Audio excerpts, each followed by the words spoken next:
تفكيك خلايا إرهابية تحمل مشاريع تخريبية، عمليات تخلف ارتياحا لدى المواطنين وتعكس يقظة الأجهزة الأمنية بمختلف وحداتها. أمين سليماني، حسن طباعي، ورشيد العتابي.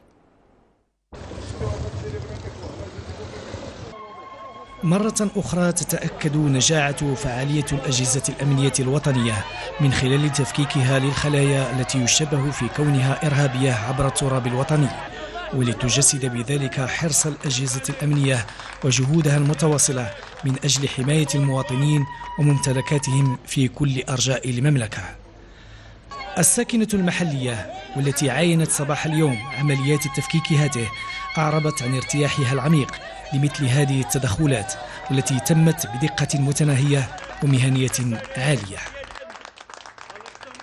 نحن نديد بهذا العمل وهذه التصرفات لا مسؤولة وغير إنسانية، ونقول للشرطة القضائية مزيد من العمل ومزيد من التضحية من أجل هذا الوطن، ونحن وراءهم جند مجندين إن شاء الله. فاش كنشوفوا العمل الجبار ديال رجال الأمن وكيقوموا به كنعسوا مطمئنين حنا ولادنا، وكنحييهم بكل حرارة وكنقول لهم استمرار استمرار، رحنا معاكم. الله يجعل بيحفظكم، الله يجعل بيحفظكم، راكم في خدمة الشعب، الله يجعل بيحفظكم. ونطلبوا الله سبحانه وتعالى الله يحفظ بلادنا ويحفظ ملكنا وينصر الأمة العربية، وحنا ضد هاد الناس اللي راهم يديروا هاد الشيء، حنا ضدهم.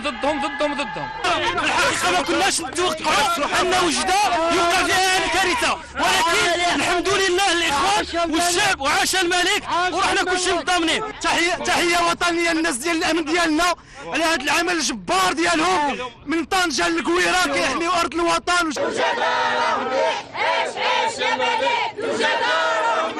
عمليات تدخل إذن في إطار السياسة الاستباقية وتبرز الدور الهام الذي غدا يتطلع به المغرب على الصعيد الدولي في مواجهة كل أشكال التطرف والإرهاب عبر المقاربات الأمنية والقضائية.